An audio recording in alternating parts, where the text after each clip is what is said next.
Throughout this series, I've explored gardens that bring people together and support well-being. But today, I'm meeting pioneers of a practice where that purpose is at the very core.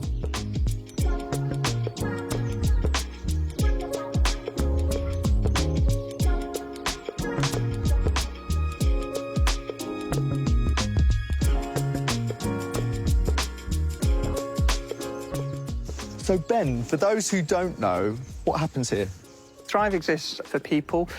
Really, it's about enabling people with ill health and disabilities to improve their health and well-being, and we do that through gardening.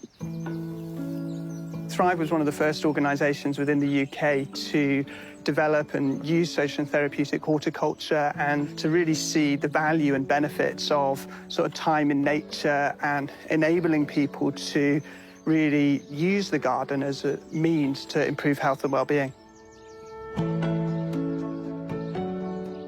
We have a really wide range of people who access the garden, so we work a lot with people with learning disabilities and with autism. We have kind of specific programs for people with physical disabilities or for individuals who've experienced some sort of life-changing condition. We use the garden in a very sort of intentional way to enable people to really get the most out of it.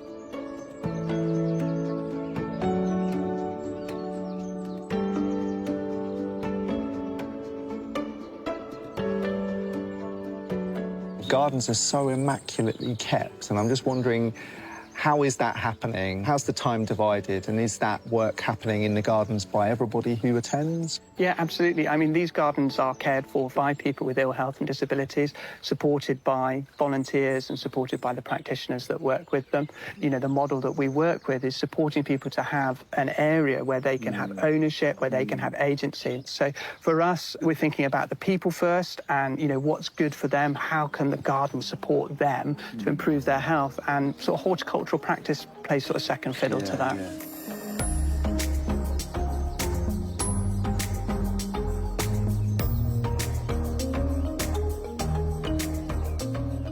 So, Carly, how long have you been coming here? I've come here since 2009. I was always angry at home and I got a bit aggressive, but and it's when we found this place. And I've never heard of Thrive before coming here. And I first looked around, I was nervous, but it looked really nice. And obviously, I didn't know anything about gardening. I did a bit, but not much. And when I first came, I had no friends, but coming here, I made lots of nice friends.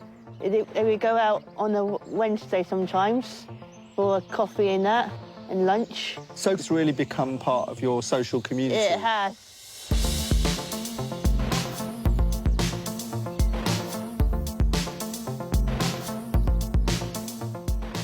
So, Bradley, when did you first start coming to Thrive? I first started coming in 2023. OK. Yes. I remember everyone was very nice to me, even though I was nervous. They treated me like I was at home. And it was very nice to finally get to know everyone and to get doing all different types of jobs here.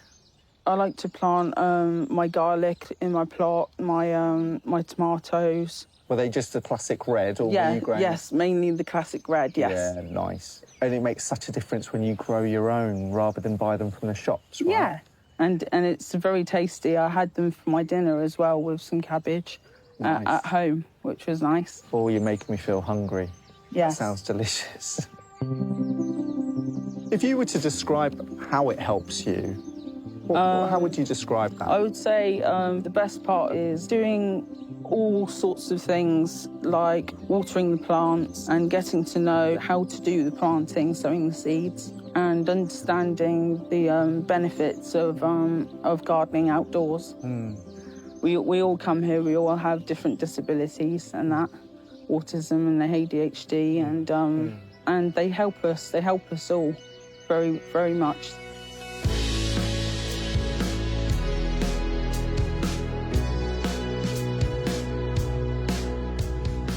It's been an inspiring day, but now it's time to roll up my sleeves. And with a little help from Carly and Bradley, we're going to build a wildlife teepee, a space that local nature can call home.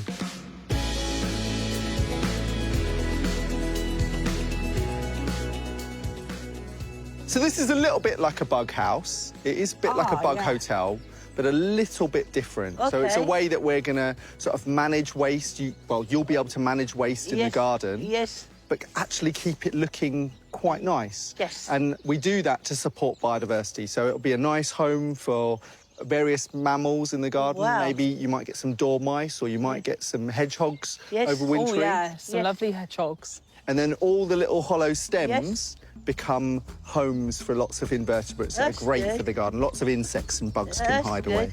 So we've put these sticks in the ground. Yes. They might just need a little bit of hammering to get them in. Do you want to help me with that, Carly? Yeah.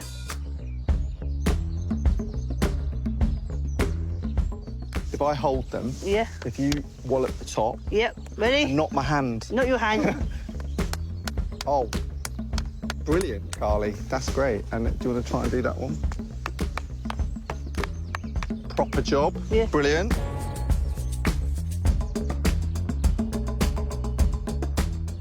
So we've cut a bit of string. Do you want to help me to tie a knot with that? You can help. We'll do a whole big fancy bow, no? Oh, you could do a fancy bow. I think I quite fancy a fancy bow. So if I pull those together. There we go. Good. OK, now that we've got these structures, we can fill them. Okay.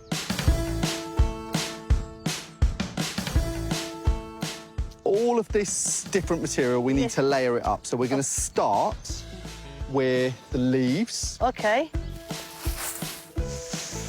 That's it. And now we need some twiggy, branchy material. And we'll have some going in one direction, And some going in the other direction. You got it, Carly. That grass might be quite good. Okay, yeah, that was a good idea. So that's old lawn clippings. Yeah. So the reason why we alternate the different types of material, Yeah.